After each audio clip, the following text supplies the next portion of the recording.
So if we expand and implement new programs for young people, then we can begin to reduce the crime that is in our community. Now there's a new report that FIU put out recently, right? And in that report it talks about the health of our community. We have nearly a 30% greater, like a 60% increase in diabetes, high blood pressure, cancer. I don't know about the 60% in cancer, but I lost my mother to breast cancer. So I know what it's like to see that. I'm saying this because we have to educate ourselves with something a little different from what we have. Yesterday's keys don't fit in today's locks. So if we expand programs, we have a beautiful community center that's just been built. How about implementing programs that are there? Programs such as yoga, programs such as maybe a meditation program, maybe somewhere that we can have the elderly that have a wealth of knowledge to sit down and discuss and talk with the young people and give them what they're missing today. You wonder why many of them are walking around with their pants hanging down. It's because most of them don't know any better. Let that marinate for a minute. That means when, as I said in the beginning, all that is necessary for evil to prosper is when good men stand aside and do nothing. So I would like to be your City of Miami Gardens City Council seat number 4, so that we can bring and continue to expand the evolution of Miami Gardens and make this place a hallmark for the rest of the world. We have to think big, for where there is no vision. Absolutely. So on August 24th, I'm asking you to please touch number 153. That's number 153. Thank you very much for Phil tapping in for Miami Gardens City Council. My parents were lifelong educators. I lost my mother in April of this year. She's looking down on me now. But my mother was a teacher and also retired as a guidance counselor.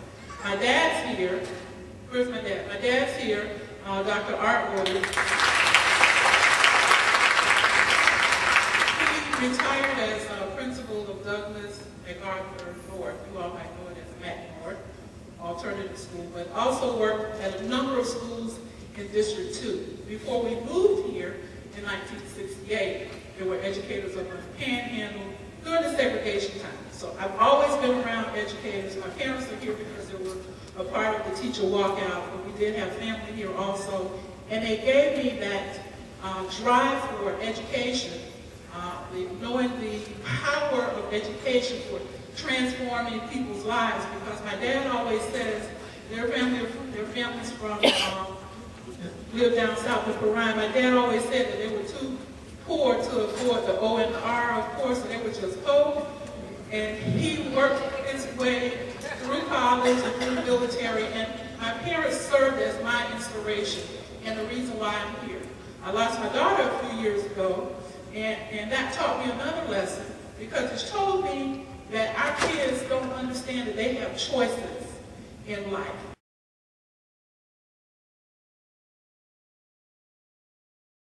So I rallied up a couple of my residents within my area and began to start a crime. And I will say that actually probably about 2 months ago, someone tried to break in a house across the street that was empty, and the resident took the phone and made that phone call. Now we're watching out for each other. Doing that, and attending the council meeting and being active in our community,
start.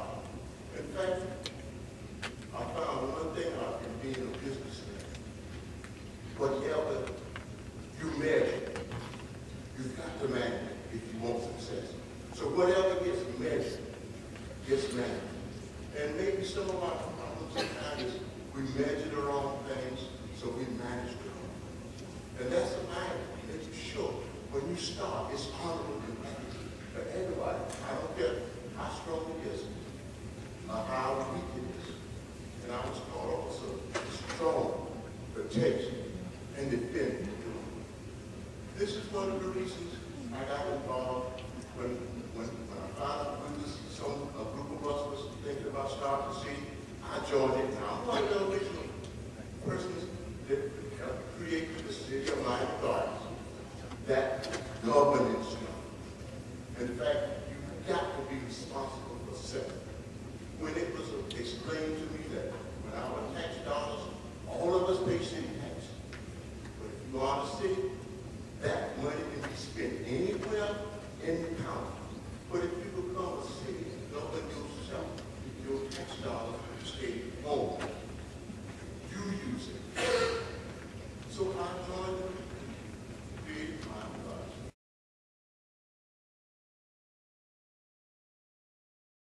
And now, Homeowners Bill of Rights actually makes the city an advocate for its residents before the county against shady contractors. That's the type of government and service I want to continue to bring to residents in the city of Miami Gardens. You know, this is a wonderful place. I live here. I choose to live here. I love the city, but we have to be conscious and deliberate in what we do to actually grow the city. People ought to be able to spend their money where they live. Recreation. People ought to be able to recreate themselves where they live. People ought to be able to actually enjoy the park system where they live. You know, another item that I sponsored, and it seems like a fairly fundamental idea that when a kid is going to school and he's playing, or when he's playing on parks and he's organized sports, that we should actually make sure they actually are being invested in physically, not just physically, but academically. Well, one of the things I brought to the city was that when kids are playing on our parks now, if they're not making good grades, we will actually give them free tutoring so they can make good grades.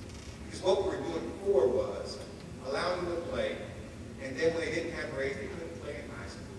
They stopped going to school, and they became a problem in our community. We've been doing that for years. But common sense tells us that if we don't invest as much in your mind as we do in your body, we're creating a problem for our community. This is the type of leadership I'd like to continue to bring to the city. The city I love, the city I want to see grow, the city that I know will be the hallmark for all cities in South Florida. Thank you all.